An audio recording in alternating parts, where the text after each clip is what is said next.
It was on this frozen desert island, in the most dangerous period of the Cold War, that the ultimate explosion took place.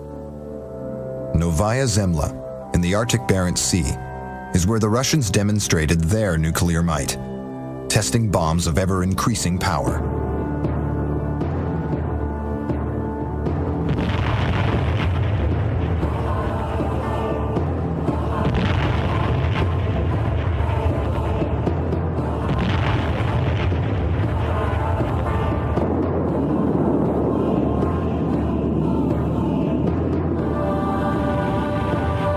On October 30th, 1961, they pushed the limits of explosive power further than they'd ever gone, or will probably ever go again. This bomb was codenamed the Tsar. It contained the equivalent of 58 million tons of TNT, or all the explosives used in World War II, multiplied by 10. The Tsar, the biggest bomb, the most powerful device mankind has ever constructed, was to be their masterpiece. And a political showpiece, too. 6 camera crews were assigned to film this unique moment in history. The air crew were hand-picked.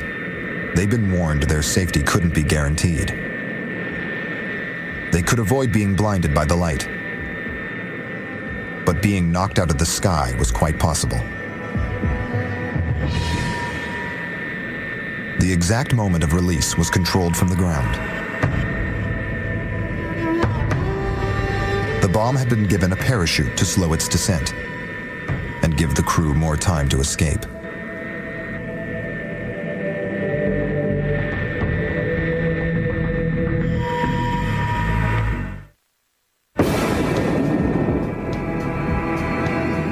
They did escape, but only just. The plume rose right through the cloud layer and kept on rising. It flattened out when the cloud was 40 miles high.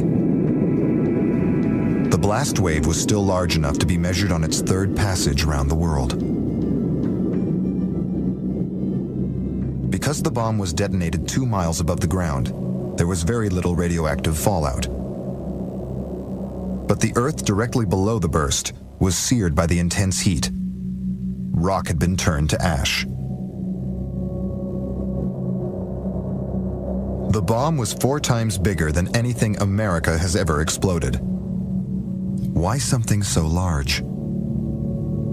The United States could develop very accurate missiles. The Soviets never mastered that technique very well, and to compensate for that, they really could level a very large area and take out their intended target without having to actually hit the target itself.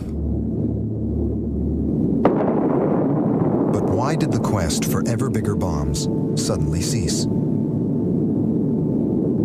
As the destructive power increased, political leaders worried more and more that they were really playing with fire. In 1963, the superpowers banned bomb tests in the atmosphere, underwater, and in outer space.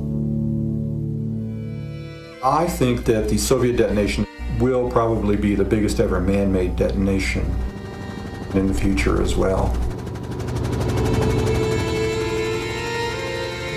And so the soldiers and scientists have packed up and flown away. This island's days as a bomb site are history.